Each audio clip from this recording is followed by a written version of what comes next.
اعوذ باللہ من الشیطان الرجیم بسم اللہ الرحمن الرحیم الحمد للہ رب العالمین والصلاة والسلام علی اشرف الانبیاء والمرسلین وآلہ الطیبین الطاہرین۔ اعوذ باللہ من الشیطان الرجیم لا یسأل عما یفعل وهم یسألون۔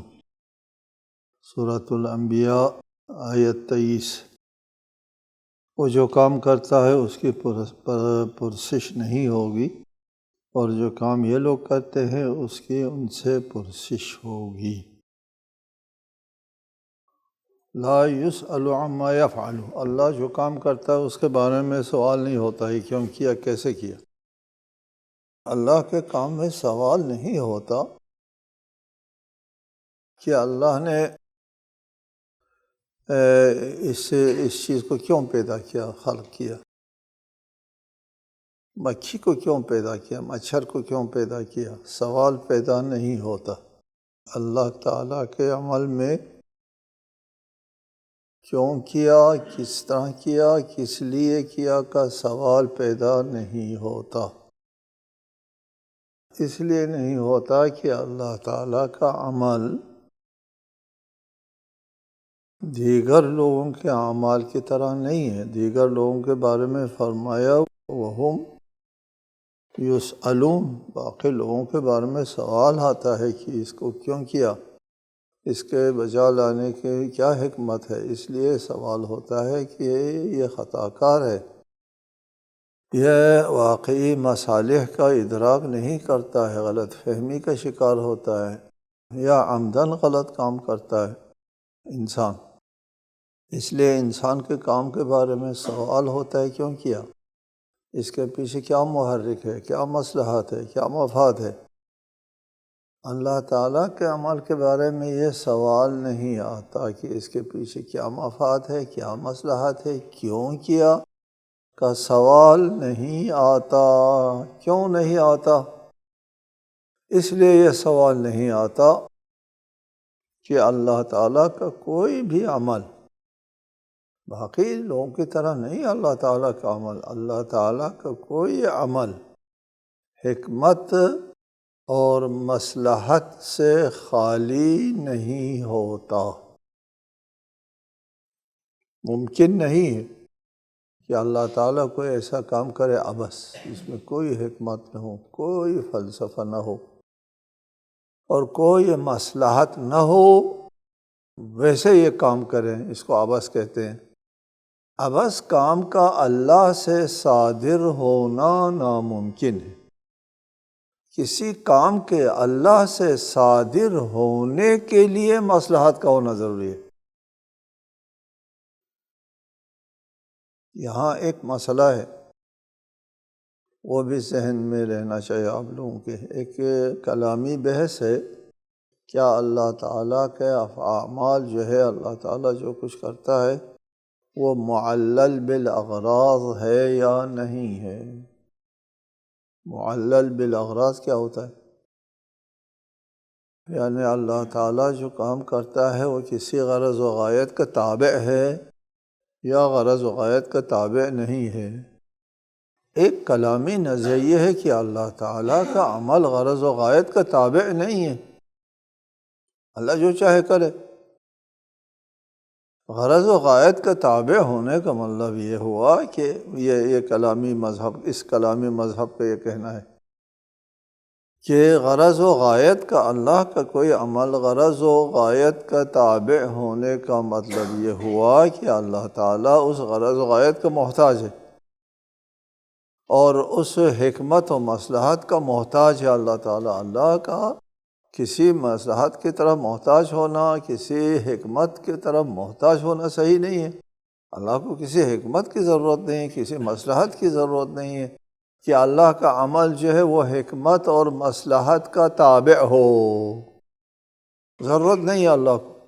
لہٰذا اللہ کو چونکہ حکمت و مصلحت کی ضرورت نہیں ہے، اس لیے اللہ تعالیٰ کا کوئی عمل جو ہے وہ حکمت اور مصلحت کا تابع ہونا ضروری نہیں ہے۔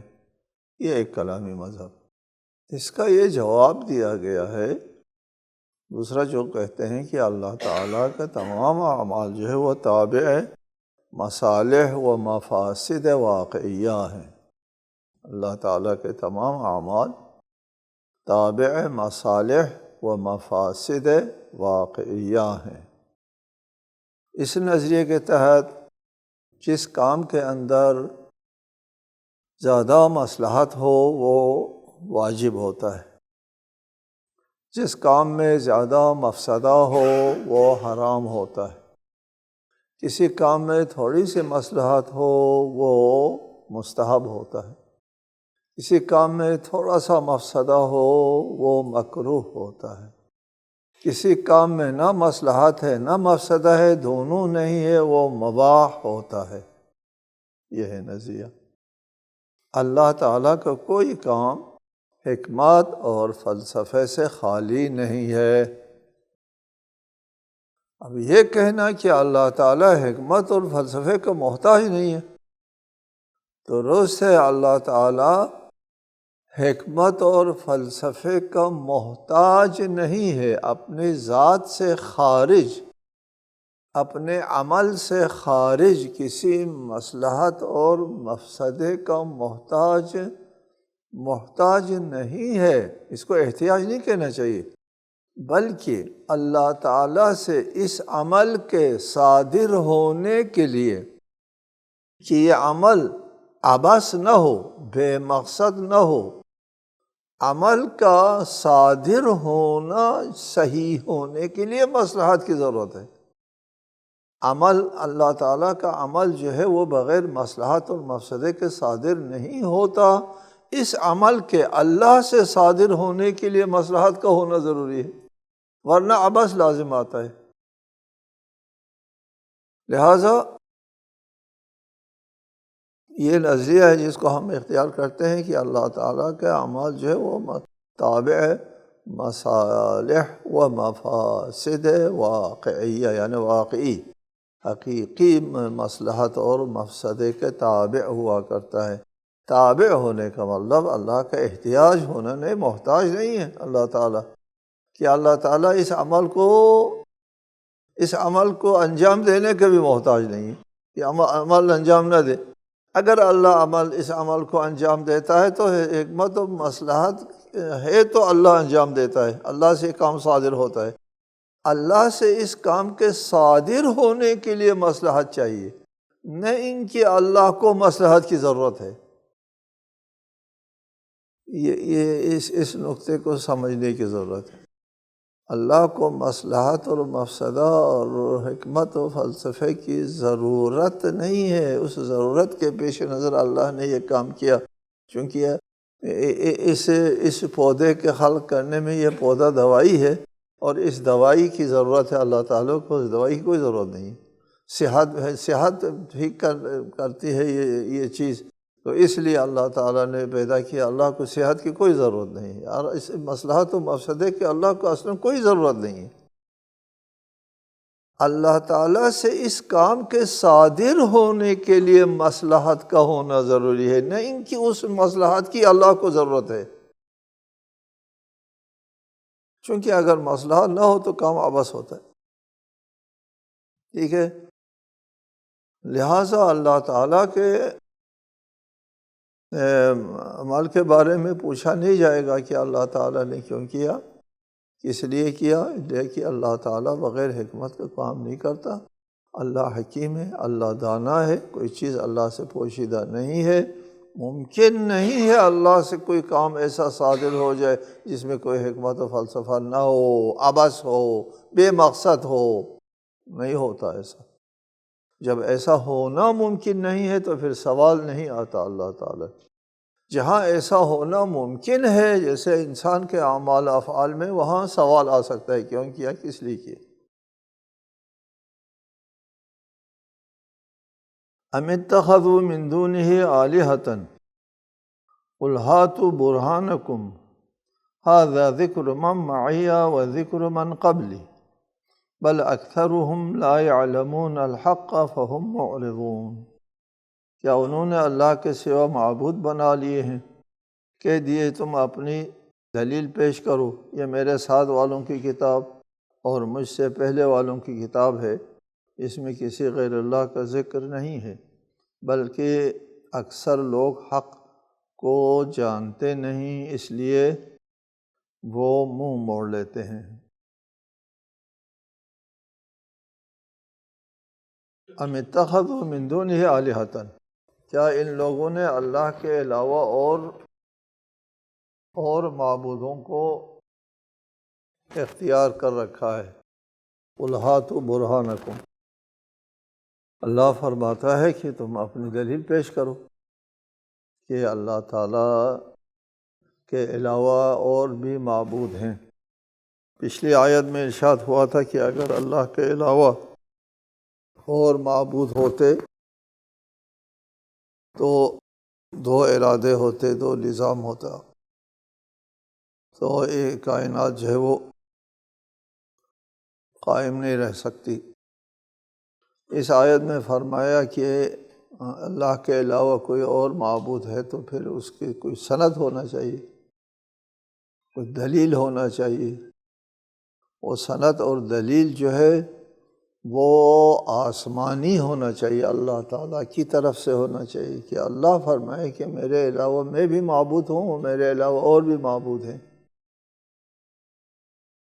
برہان اس دلیل کو، یہ قرآنی لفظ ہے، اس کا ہمارے منطقی اصطلاحات سے کوئی ربط نہیں ہے۔ منطقی اصطلاحات میں ہم قرآن بھی برہان اس کو کہیں گے نا جو یقینی دلیل ہو، جس سے انسان کو یقین حاصل ہوتا ہے، اس کو برہان کہتے ہیں۔ منطق میں بھی یہی ہے، صغریٰ اور کبریٰ دونوں یقینی ہو تو نتیجہ یقینی ہوتا ہے، اس کو برہان کہتے ہیں۔ ہاتوا برہانکم، تم اپنی دلیل لے آؤ۔ وہ دلیل جو ہے وہ آسمانی ہونا چاہیے۔ وہ آسمانی کتابوں کی دو قسمیں ہیں، ایک کتاب ہے جو اس وقت میرے ساتھ ہے، اس میں بھی اللہ کے علاوہ کسی اور معبود کا کوئی ذکر نہیں ہے، اور مجھ سے پہلے جو کتب آسمانی ہیں ان میں سے کسی کے اندر بھی غیر اللہ کے معبود ہونے کا کہیں بھی ذکر نہیں ہے۔ تم خود وحی کے منکر ہو۔ مشرکین کہتے ہیں نا وحی نہیں ہوتی آسمان سے، اللہ تعالیٰ کی طرف سے کسی کے اوپر وحی نہیں ہوتی۔ رسالت کے منکر ہو کہ کوئی بشر اللہ تعالیٰ کی طرف سے نمائندگی نہیں کر سکتا، پھر تمہارا رابطہ کیسا ہے ان معبودوں کا؟ تم کو کیسے پتہ چلا؟ نہ وحی نازل ہوئی ہے، نہ ہو سکتی ہے تمہارے نظریے کے مطابق، وحی نہیں ہوتی کسی پر۔ اللہ تعالیٰ کے ساتھ انسانوں کا کوئی رابطہ نہیں ہے۔ اگر ہوتا تو فرشتے آ سکتے تھے، فرشتے آئے ہی نہیں، لہٰذا کوئی اور رابطہ ہے نہیں۔ جب کوئی رابطہ نہیں ہے، ان کتابوں کو بھی تم نہیں مانتے ہو، رسولوں کو بھی نہیں مانتے ہو، وحی کو بھی نہیں مانتے ہو، تم کو کیسے پتہ چلا اللہ کے علاوہ اور معبود ہے؟ ہم یہ کہہ سکتے ہیں کہ ہم وحی کے قائل ہیں، رسالت کے قائل ہیں، نبوت کے قائل ہیں، اللہ تعالیٰ کے ساتھ جو ہے ہمارا رابطہ ہے انبیاء کے ذریعے، اور ہم کو ان انبیاء کے ذریعے علم ہو گیا۔ تم کو کس ذریعے علم ہو گیا؟ ہم کو انبیاء کے تمام انبیاء نے کہا المعبود ایک ہے، اس لیے ہم اللہ ایک معبود۔ تمہارے پاس کون سا ذریعہ ہے؟ ھذا ذکر من معیہ، جو میرے ساتھ ہے، جو مومنین، ان لوگوں کے ذکر، یعنی وہ کتاب ہے، قرآن موجود ہے۔ وہ ذکر من قبل، مجھ سے پہلے جو لوگ ہوتے ہیں ان لوگوں کی کتاب ہے، تورات، انجیل، زبور وغیرہ ہے، ان میں کسی غیر اللہ کے معبود ہونے کا ذکر نہیں ہے۔ کہاں سے تم کو پتہ چلا غیر اللہ معبود ہے؟ بل اکثرهم لا يعلمون الحق، یہ حق کو جانتے نہیں ہیں، فهم معرضون، اس لیے وہ حق سے روگردانی کرتے ہیں۔ ان کے پاس لا يعلمون یعنی علم کے ذرائع کو یہ لوگ مانتے نہیں ہیں۔ علم کا ذریعہ وحی، رسالت و نبوت ہے، اس کو یہ نہیں مانتے ہیں، اور کوئی علم کا ذریعہ ہے نہیں ان کے پاس، اور یہ اپنے قیاس اور وہمیات کے بنیاد پر غیر اللہ کو معبود بناتے ہیں۔ وَمَا أَرْسَلْنَا مِن قَبْلِكَ مِن رَّسُولٍ إِلَّا نُوحِي إِلَيْهِ أَنَّهُ لَا إِلَٰهَ إِلَّا أَنَا فَاعْبُدُونِ۔ اور ہم نے آپ سے پہلے جو بھی رسول بھیجا ہے اس کی طرف یہی وحی کی ہے کہ میرے سوا کوئی معبود نہیں ہے، پس تم صرف میری عبادت کرو۔ دیکھو ہمارے پاس یہ دلیل ہے کہ ہم صرف ایک معبود کو مانتے ہیں، تو اس لیے کہ کوئی بھی وما ارسلنا من قبلک من رسول، کوئی رسول ایسا نہیں آیا جو ایک معبود کی طرف دعوت نہ دیتا ہو۔ تمام انبیاء علیہ السلام نے ایک معبود کی طرف دعوت دی ہے، سب نے ایک معبود کی دعوت دی ہے۔ ہمارے پاس سند ہے، ہمارے پاس برہان ہے، ہمارے پاس دلیل ہے، ہمارے پاس وحی ہے، ہمارے پاس رسالت ہے، نبوت ہے، اور تمام انبیاء نے ایک معبود کی طرف دعوت دی ہے۔ یہ ہمارے پاس دلیل ہے۔ تمہارے پاس کیا دلیل ہے کہ اللہ کے علاوہ کوئی اور معبود ہے؟ وما ارسلنا من قبلک من رسول الا نوحی الیہ انہ لا الہ الا انا فاعبدون، میرے علاوہ کوئی معبود نہیں ہے، بس صرف میری عبادت کرو۔ ہمارے پاس یہ دلیل ہے۔ وقالوا اتخذ الرحمن ولدا سبحانہ بل عباد مکرمون لا يسبقونہ بالقول وهم بامرہ يعملون، اور وہ کہتے ہیں اللہ نے بیٹا بنایا ہے، وہ پاک ہے ایسی باتوں سے، بلکہ یہ تو اللہ کے محترم بندے ہیں، وہ تو اللہ کے حکم سے پہلے بات بھی نہیں کرتے اور اسی کے حکم کی تعمیل کرتے ہیں۔ وقالوا اتخذ الرحمن ولدا، وہ کہتے ہیں کہ اللہ تعالیٰ نے اولاد بنایا ہے، فرشتوں کو اولاد بنایا ہے۔ فرشتے جو ہے وہ اللہ تعالیٰ کی بیٹیاں ہیں۔ سند نہیں ہے اس کے اوپر، پہلے بتا دیا، کوئی اس پر دلیل ان کے پاس نہیں ہے۔ اگر ان سے پوچھا جاتا ہے تمہارے پاس کیا دلیل ہے، کس طرح پتہ چل گیا تم کو کہ اللہ تعالیٰ نے بیٹیاں بنائی ہیں اور اللہ کے علاوہ کوئی اور معبود ہے، تو وہ دلیل کے طور پہ کیا پیش کرتے ہیں کہ ہمارے باپ دادا یہی کرتے چلے آ رہے ہیں۔ کیا ہمارے باپ دادا سب گمراہ تھے؟ کیسے ہو سکتا ہے ہمارے باپ دادا سب گمراہ ہو اور تو سچی بات کرنے والا ہو نبی سے؟ یہ باپ دادا کی اندھی تقلید کے علاوہ ان کے پاس کوئی جواب نہیں ہوتا تھا۔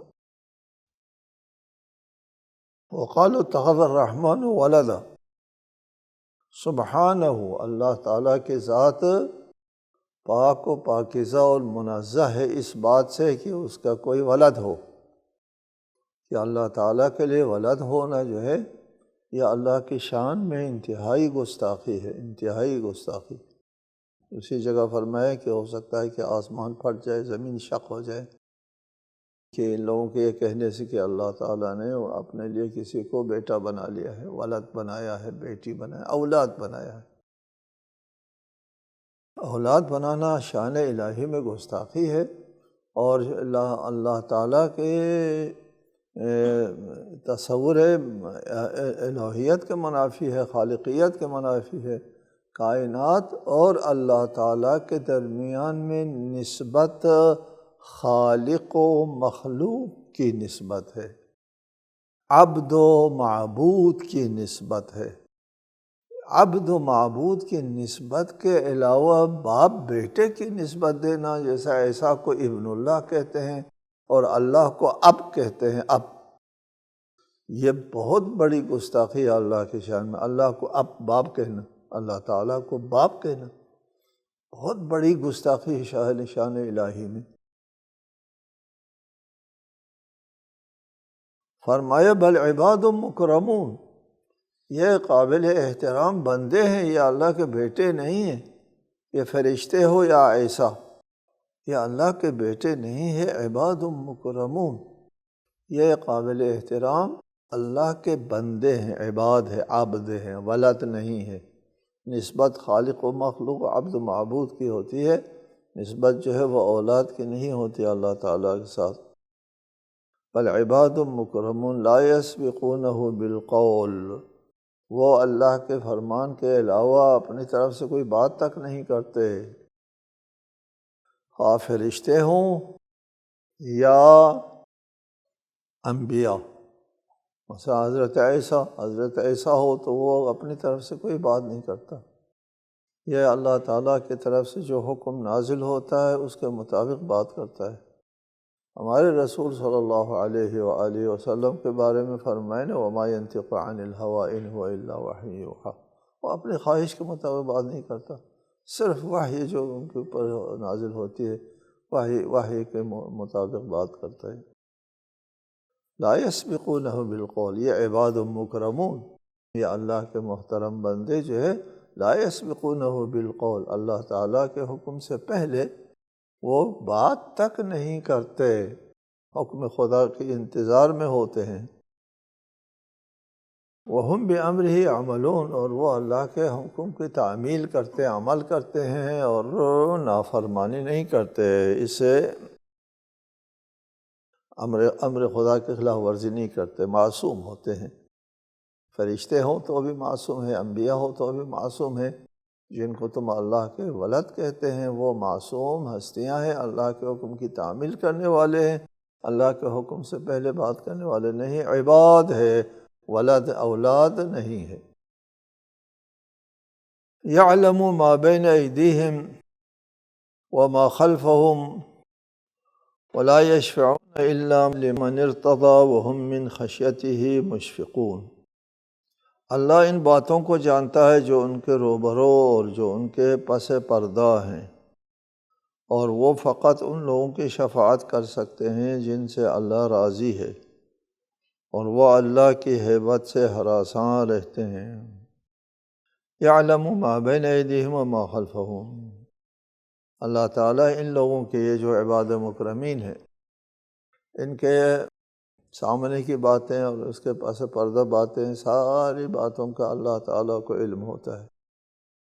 یہ اللہ تعالیٰ کی نگاہ کے سامنے ہوا کرتے ہیں، یہ لوگ اللہ بندے ہیں اللہ کے، انہوں نافرمانی نہیں کرتے، ان کا اپنے طرف سے کوئی بات نہیں کرتے۔ یعلم ما بین ایدیہم وما خلفہم، یہ عباد مکرمین کے بارے میں اللہ کو پوری طرح علم حاصل، احاطہ علمی ہے ان کے اوپر اللہ تعالیٰ کو۔ لا یشفعون، یہ مشرکین کہتے تھے کہ یہ معبود جو ہے ہمارے، یہ فرشتے جو معبود ہیں وہ ہماری شفاعت کرتے ہیں اللہ تعالیٰ کی بارگاہ میں، وہ آخرت کے قائل نہیں ہیں۔ شفاعت سے مراد آخرت کی شفاعت نہیں ہے، جہنم و جنت کے یہ لوگ قائل نہیں ہیں۔ اپنی دنیاوی زندگی کے لیے یہ اپنے معبود کی پرستش کرتے ہیں، عبادت کرتے ہیں، اور ان کے معبود ان کی عبادت سے خوش ہوتے ہیں، اور خوش ہونے سے اللہ تعالیٰ کے سامنے وہ کرتے ہیں، سفارش کرتے ہیں، اللہ تعالیٰ کے سامنے سفارش لے جاتے ہیں کہ ان کی حاجت روائی کریں۔ یہ جو شفاعت کے قائل ہیں مشرکین، شفاعت کے بھی قائل ہیں اور خود مدیر و مدبر ہونے کے بھی قائل ہیں، اس میں بھی تصادم ہے۔ اگر یہ خود مدیر ہے، خود رب ہے، اور خود ان کے ہاتھ میں تمہاری زندگی ہے، اللہ کے ہاتھ میں نہیں، اللہ خالق ہے، تدبیر ان کے ہاتھ میں ہے، تو اللہ کی طرف سفارش کرنے کی کیا ضرورت ہے، یہ خود کر دے گا تمہارا کام۔ لیکن نہیں، یہ لوگ سفارش کے بھی قائل ہے کہ یہ بت جو ہے وہ اللہ کے ہماری سفارش کرتا ہے کہ اللہ تعالیٰ ہماری تدبیر حیات بہتر بنائے، ہماری دنیا کی زندگی بہتر بنائے۔ دنیاوی زندگی کی بہتری کے لیے یہ ہمارے معبود اللہ کے ہاں شفاعت کرتے ہیں، ان کا یہ عقیدہ ہے۔ اللہ تعالیٰ نے فرمایا یہ کوئی کسی کی شفاعت نہیں کر سکتا الا لمن، سوائے اس شخص کی شفاعت کر سکتے ہیں ارتضیٰ، جس سے اللہ تعالیٰ راضی ہو، اللہ کی خوشنودی جس نے حاصل کی ہو تو اس کی شفاعت ہو سکتی ہے۔ شفاعت کی نفی یہ نہیں ہے، ان لوگوں کے لیے شفاعت کی نفی، مشرکین کے لیے بت شفاعت نہیں کر سکتے، یا یہ فرشتے شفاعت نہیں کر سکتے، ان مشرکین کی شفاعت نہیں ہو سکتی، اس لیے کہ یہ مشرک ہے، یہ اللہ تعالیٰ کے مجرم ہے، مجرم کی شفاعت نہیں ہوتی۔ شفاعت کس کی ہوتی ہے؟ لمن ارتضیٰ، جس نے اللہ کی خوشنودی حاصل کی ہے اس کی شفاعت ہو سکتی ہے، مشرکین کی شفاعت نہیں ہو سکتی، یہ لوگ مجرم ہیں۔ وہم، اور یہ فرشتے من خشیتہ مشفقون، اللہ تعالیٰ کے خوف کی وجہ سے ہراساں ہوتے ہیں۔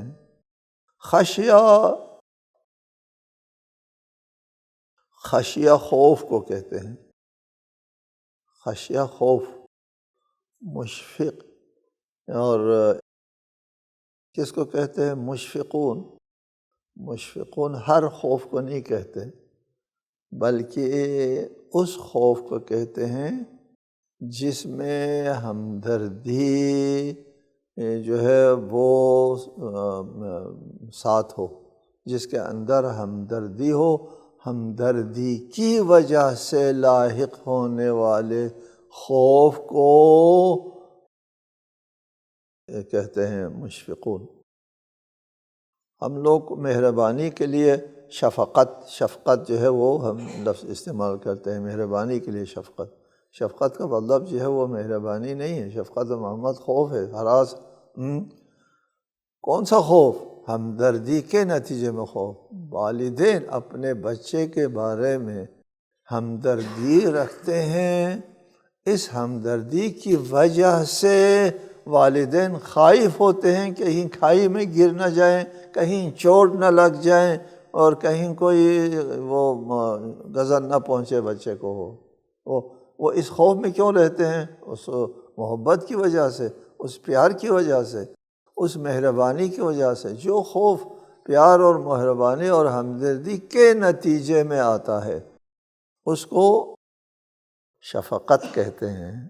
مشفقون، یہ لوگ ہراساں رہتے ہیں، مشفقون خائف رہتے ہیں۔ خائف رہتے ہیں، کس چیز سے خائف رہتے ہیں؟ وہ چونکہ اپنے آپ کے ساتھ محبت رکھتے ہیں، اپنی نجات چاہتے ہیں، اپنے لیے سعادت چاہتے ہیں کہ کہیں سعادت سے محروم نہ ہو، اور کہیں اللہ تعالیٰ کی مہربانی سے محروم نہ ہو، اس لیے وہ اس اپنے ساتھ جو ہمدردی ہے اس وجہ سے وہ مشفق ہوتے ہیں، خائف ہوتے ہیں۔ من خشیت ہی، اللہ تعالیٰ کے خوف کی وجہ سے یہ لوگ ہراساں ہوتے ہیں کہ کہیں ہم اللہ کی رحمت سے محروم نہ ہو جائیں۔ وَمَن يَقُلْ مِنْهُمْ إِنِّي إِلَٰهٌ مِّن دُونِهِ فَذَلِكَ نَجْزِهِ جَهَنَّمَ كَذَلِكَ نَجْزِي الظَّالِمِينَ، اور ان میں سے جو کوئی یہ کہہ دے کہ اللہ کے علاوہ میں بھی معبود ہوں تو ہم اسے جہنم کی سزا دیتے ہیں، چنانچہ ظالموں کو ہم اسی طرح سزا دیا کرتے ہیں۔ ایک فرض محال ہے، وَمَن يَقُلْ مِنْهُمْ، یہ جو عباد مکرمون ہے، عباد مکرمون اگر کہہ دے کہ ہم اللہ کے علاوہ ہم معبود ہیں تو ہم ان کو جہنم میں ڈال دیتے۔ تفصیل انشاءاللہ آئندہ درس میں۔ والسلام علیکم ورحمۃ اللہ وبرکاتہ۔